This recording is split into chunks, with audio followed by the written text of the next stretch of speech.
Bonjour, dans la vidéo précédente, nous avons défini différents volumes respiratoires. Dans cette vidéo, je vous propose d'explorer plus spécifiquement un de ces volumes respiratoires qui est le volume tidal ou volume courant, c'est-à-dire ce volume d'air qui est mis en circulation au cours d'une ventilation de repos.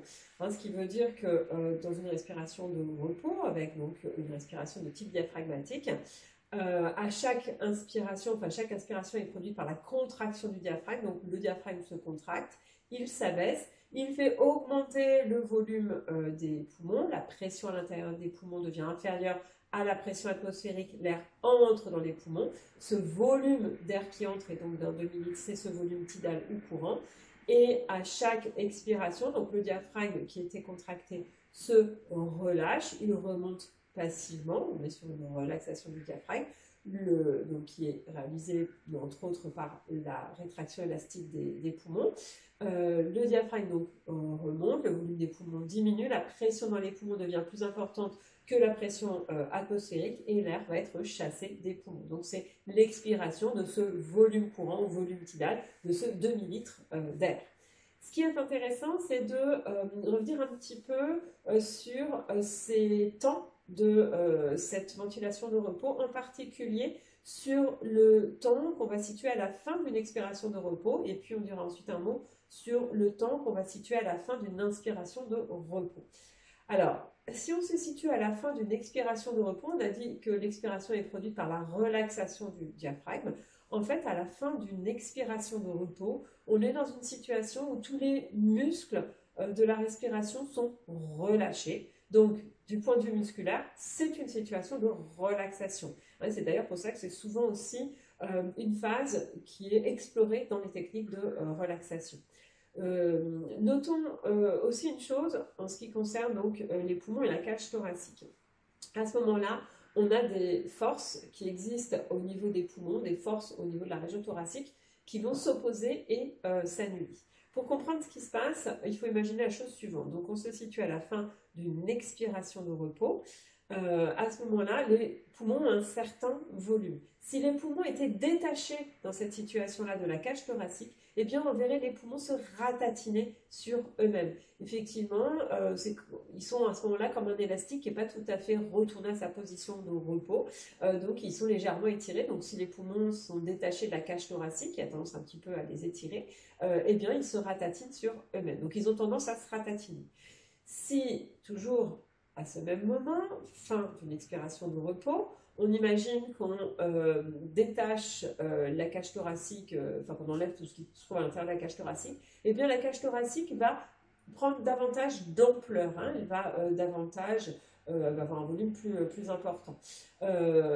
Pourquoi ? Parce que finalement, jusque-là, elle était un petit peu en fait étrécie parce que les poumons, notamment, entre autres, tiraient dessus. Donc si effectivement on élimine tout ce qui se trouve dans la région thoracique, eh bien la cage thoracique va prendre un petit peu plus d'ampleur. Donc ce qui est intéressant ici, c'est de comprendre que les poumons ont tendance à vouloir se ratatiner sur eux-mêmes, et au contraire, la cage thoracique a tendance à vouloir prendre davantage d'ampleur.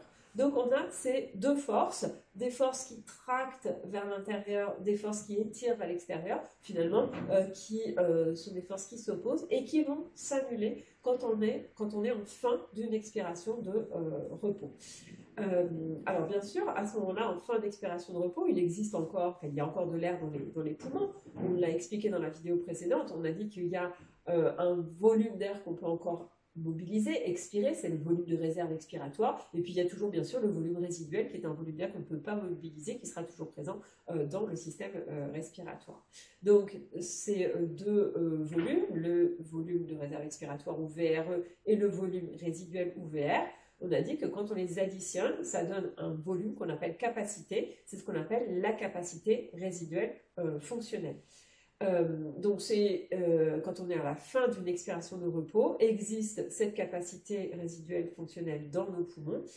C'est aussi un volume qu'on qualifie parfois de volume de relaxation thoraco-pulmonaire, parce qu'effectivement, à ce moment-là, fin d'une expiration de repos, on est dans un moment d'apnée finalement où tous les muscles de la respiration donc sont relaxés et où les structures osseuses et viscérales eh bien, vont s'équilibrer les unes avec les autres.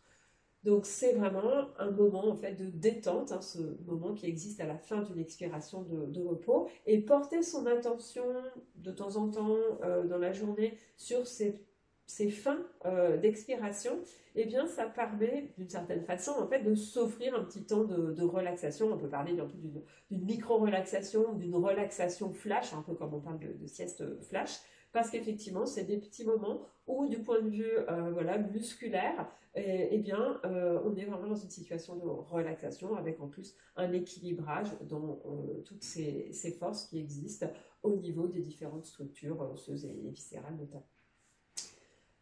Terminons cette vidéo avec un mot sur le temps qu'on peut situer cette fois-ci à la fin d'une inspiration de repos. Donc, dans une inspiration de repos, on a dit l'inspiration est produite par la contraction du diaphragme qui s'abaisse, qui étire les poumons. Eh bien, si on maintient un petit temps cette fin d'inspiration, eh bien, on est dans une apnée qui est cette fois-ci non pas passive, mais active, parce que cette apnée est maintenue via la contraction de ce muscle diaphragme. Voilà les quelques éléments que je voulais évoquer autour de ce volume courant ou volume tidal.